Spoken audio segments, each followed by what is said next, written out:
They'll say, love people, love the world around you, love animals and birds and big cities and mountains, love dreams. Yeah. But most importantly, my friends, love yourselves. Embrace all that this life has in store for you. Let your heart be as deep as the deepest ocean and as wide as the furthest horizon. In the words of Bob Marley, at the end, everything's gonna be all right. Ladies and gentlemen, it gives me enormous pleasure to introduce to you Dr. Shah Rukh Khan. Thank you very much. First of all, it's an honor for me to receive this doctorate today. So thank you everyone who's involved with this. I do get invited to conferences and inaugurations now and then to speak. And when I receive the invite, I also receive my brief. It's usually about success and my tips on it. So I'm going to try to sound intelligent and insightful, especially for you today. So here's my first life lesson. Madness of the particularly nice or romantic kind is an absolute prerequisite to a happy and successful life. Don't ever treat your little insanities as if they're aberrations that ought to be hidden from the rest of the world. Acknowledge them and use them to define your own way of living, the only life you have. All the most beautiful people in the world, the most creative, the ones who led revolutions, who discovered and invented things, did so because they embraced their own idiosyncrasies.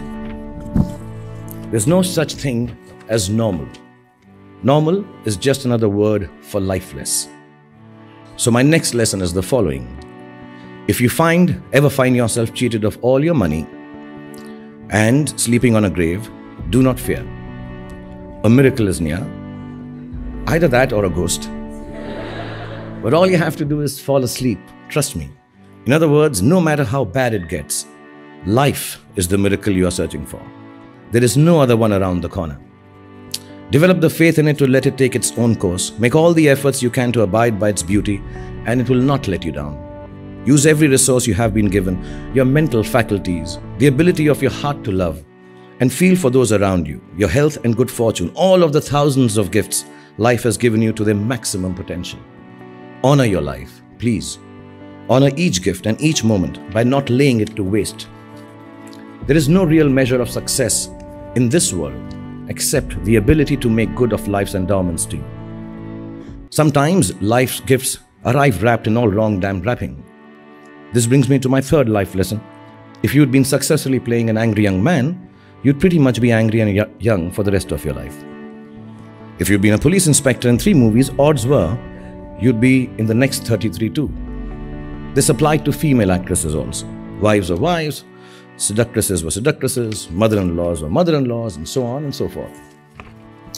Few actors would have willingly switched from romantic heroes to obsessively violent lovers. I took the leap not because I was particularly brave, but because a very dear director friend of mine sat me down and told me I was extremely ugly. And being ugly necessarily meant I do bad guy roles. I wasn't the romantic hero types, he said. Actually, he used the words that my face was not chocolatey enough. So I started to eat a lot of chocolate. And while waiting for it to take effect, I jumped into bad guy roles. Don't let your fears become boxes that enclose you. Open them out, feel them, and turn them into the greatest courage you are capable of. I promise you, nothing will go wrong. But if you live by your fears, everything that can possibly go wrong will go wrong. And while we were talking about fears and bravery, let me also add this, that all the planning in the world won't take you where you want to go. And it's fine not to know what you want to be 20 years from now. Most of those who had it all figured out become bankers anyway. I'm sorry. And my next lesson is precisely that. It's okay to be confused. Confusion is the root to all the clarity in the world. Don't worry about it too much. Don't ever take yourself seriously enough to be so clear about your own ideas that you stop respecting other people's. Our values are our values. They don't make us any better than anyone else. At best, they just make us different. Always try to see the other person's truth, because like every movie has a story, every human being has one too, and you have no right to imagine that yours is better than anyone else's. Life lesson number 4. Give of yourself to others. And while you're at it, make sure you realize that you aren't doing anyone any favors by being kind to them. It's all just to make you feel that sneaky little twinge that comes from being utterly pleased with yourself. After all, the one that gets the most benefit out of any act of kindness or charity that you do will always be you. I don't say this as many see it in a transactive or karmic way. It's not an I do good, I get benefit equation with some white-bearded figure taking notes from the heavens above. It's a simple truth. An act of goodness becomes worthless when you assign a brownie point to yourself for it, no matter how subtly you allow yourself to do so. As benevolent as your gesture might be, someone else could have made it too.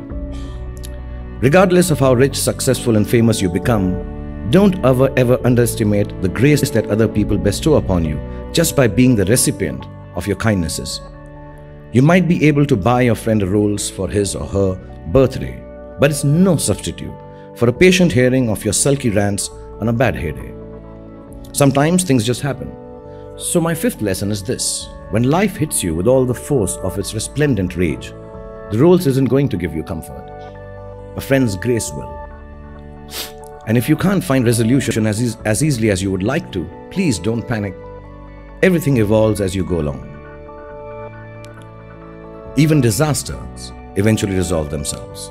Give life the space to move at its own pace, pushing it ahead only by way of being kind to yourself when you're hurting or in despair. And you will be hurting and despairing a lot in this lifetime. You don't always have to figure things out or find an explanation for the circumstances you are in. It's more prudent to accept that sometimes there just isn't one. Don't forget where you came from. Please don't forget where you came from and who you really are. It ought to be the compass by which you navigate through life's vicissitudes. So I'll wrap up with my last couple of words or lessons. They'll say, love people, love the world around you, love animals and birds and big cities and mountains, love dreams. Yeah. And love your work and love me forever, love your friends and love me forever, love your enemies and love me forever. But most importantly, my friends, love yourselves. Embrace all that this life has in store for you. Let your heart be as deep as the deepest ocean and as wide as the furthest horizon. Know that it is limitless. Love is not an excuse to grab or to hold on or own or to barter. It is the only excuse you will ever have to call yourself special.